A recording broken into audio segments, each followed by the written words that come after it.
নমস্কার বন্ধুরা, সবাই কেমন আছো? আশা করছি সবাই খুব ভালো আছো। এখন বাজে হচ্ছে 11:30। আমি স্নান করে পুজো দিতে চলে আসলাম। আজকে আবার বৃহস্পতিবারের পুজো। বৃহস্পতিবারের পুজো আমি করি বিয়ের পর থেকে, যেহেতু আমার কোনো শাশুড়ি মা নেই, তাই বৃহস্পতিবার পুজোটা পড়ে যাবে, সেজন্যই আমি ধরে নিয়েছি। কারণ বৃহস্পতিবারের পুজো হচ্ছে মা লক্ষ্মীর পুজো, সে কারণে আমাকে ধরতেই হবে। কিছু নিয়মকানুন, ঘরের কিছু নিয়মকানুন আমাকেই করতে হয়।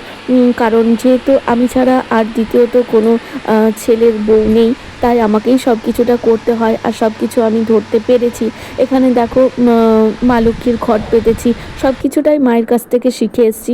আর এখানে আমি পাঁচালি পড়বো। আমি ভিডিও করেছি ঠিকই, কিন্তু মন্ত্র পড়ছি। সেখানে মন্ত্র পড়াটা জানো তো, আমার অডিওটা ঠিকঠাক কথাটা আসেনি, দেখছি মিউট হয়ে গেছে। কী কারণে মিউট হলো আমি বুঝতে পারলাম না।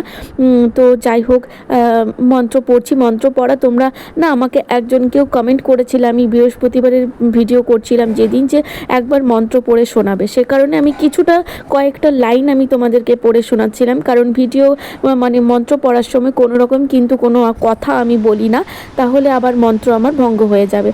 তো যাই হোক, আমার পুজো শেষ হয়ে গেছে, মন্ত্র পড়াও হয়ে গেছে, ঠাকুরকে প্রদীপ ধূপ সব কিছুই দেখানো হয়ে গেছে। তো চলো পুরোপুরি পুজো কমপ্লিট করি, তারপরে দেখি ছেলে কি করছে।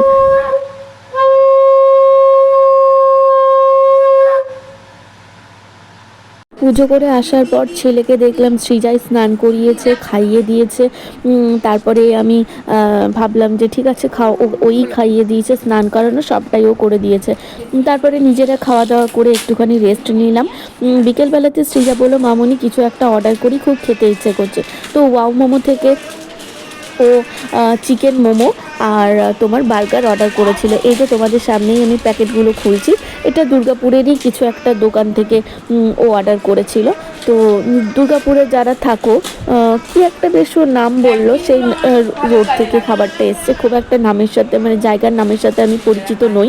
যে জায়গাগুলো আমি চিনি, সেই সব জায়গাগুলোই আমি একমাত্র চিনি। ও কি একটা নাম বললো, কখনো যদি মনে পড়ে আমি তোমাদেরকে বলে দেবো। ওরাই চিনবে, কারণ ওরা এখানে অনেক দিন থেকেই আছে। তো এর বার্গার, চিকেন মোমো বার্গার, আর এখানে ও মোমো এনেছে, চিকেন মোমো। তো আমার চিকেন মোমো খেতে ভালো লাগে। সবথেকে বড় কথা, আমি সিজওয়ান মোমো না এখনও কোনো দিন ট্রাই করিনি, খুব ইচ্ছে আছে ট্রাই করব। আর এখানে আমার ছেলে না খুব এগুলো খাবো করছে। ওর পিসিমণি বলছে, বাবা এগুলো আমাদের খাবার নয়, তোর আমার খাবার নয়। কারণ ও ঝাল খেতে পারে না, ওর পিসিমণিও ঝাল খেতে পারে না। ঝালের মাস্টার হচ্ছে আমি আর সিজা। তো এখানে দেখো মোমোগুলো খুলছি। এটা হচ্ছে চিকেন মোমো, মশালা চিকেন মোমো, 6 পিস ছিল। আর 2টো বার্গার, একটা বার্গার আমি, একটা বার্গার সিজা। আর চিকেন মোমো আমরা 3 জনে দুটো করে নিয়ে নিয়েছি।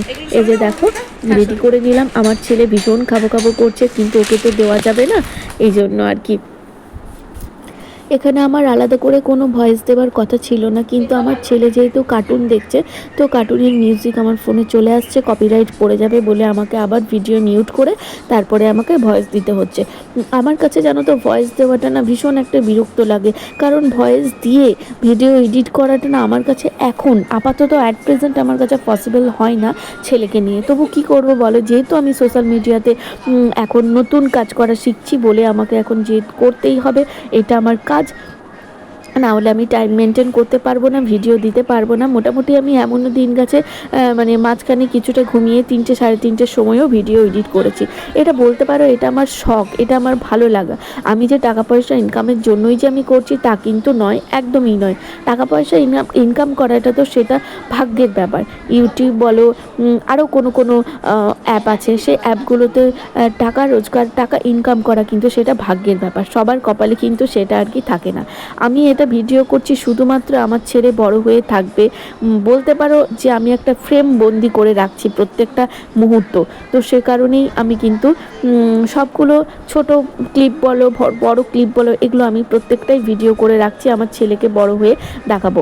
আমি মুখটা এমন অঙ্গভঙ্গি করে কথা বলছি, হ্যাঁ, মানে আমার ছেলে দেখে আমাকে হাসছিল যে মা এটা কী করছে। আমি এতটা অঙ্গভঙ্গি করে কোনোদিনও কথা বলি না, কিন্তু জানি না কেন আমি বলছিলাম, ছেলে আমার দিকে হাসছিল, তা আরও বেশি করে করছিলাম। তো ছোটোবেলায় প্রত্যেকটা মুহূর্ত আমি রেকর্ড করে রাখি, ভিডিও করে রাখি, বলতে পারো ফ্রেম বন্দি করে রাখি আমার ছেলে বড় হয়ে দেখবে বলে। ও ছোটোবেলাতে কতটা দুষ্টু করতো, কতটা বদমাইশি করতো, সেটাই আর কি আমি তুলে ধরছি। আর সৃজা আর আমি দুজনাই এইগুলো কিন্তু আমরা ফাস্ট ফুড খেতে ভালোবাসি। আর কি করব বলো, এখন অনেকটাই খাওয়া বন্ধ করে দিয়েছি।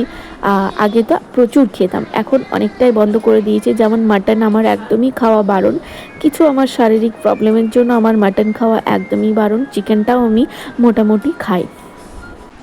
এটা হচ্ছে আমাদের পাশের বাড়ির কাকিমা। কাকিমার আজকে ছাতার সিপগুলোতে হাতে না একদম ভেতরে ঢুকে গেছে। যেহেতু জং ধরা শিখছিল, সেই জন্য তো ইঞ্জেকশন, একটা টিটেনাস নেওয়া দরকার। তো সৃজা যেহেতু নার্সিং পড়ছে, রানিং পড়ছে, তো সেই জন্য কাকিমা সৃজার কাছ থেকে ইঞ্জেকশনটা নিচ্ছে। কাকিমা অন্য জায়গাতে নিত, কিন্তু সেই জায়গাতে আর কি যেহেতু দিদি বললো যে সৃজা দিতে পারবে, তাহলে তুমি সিরিঞ্জ নিয়ে চলে এসো, সৃজা দিয়ে দেবে। তো সে কারণে সৃজা ওকে কাকিমাকে ইঞ্জেকশনটা দিয়ে দিল। খুব ভালো দিতে পারে। তোমরা যারা এই এরিয়ার মধ্যে থাকো, সৃজা যদি থাকে বাড়িতে তাহলে দিয়ে দেবে আর কি।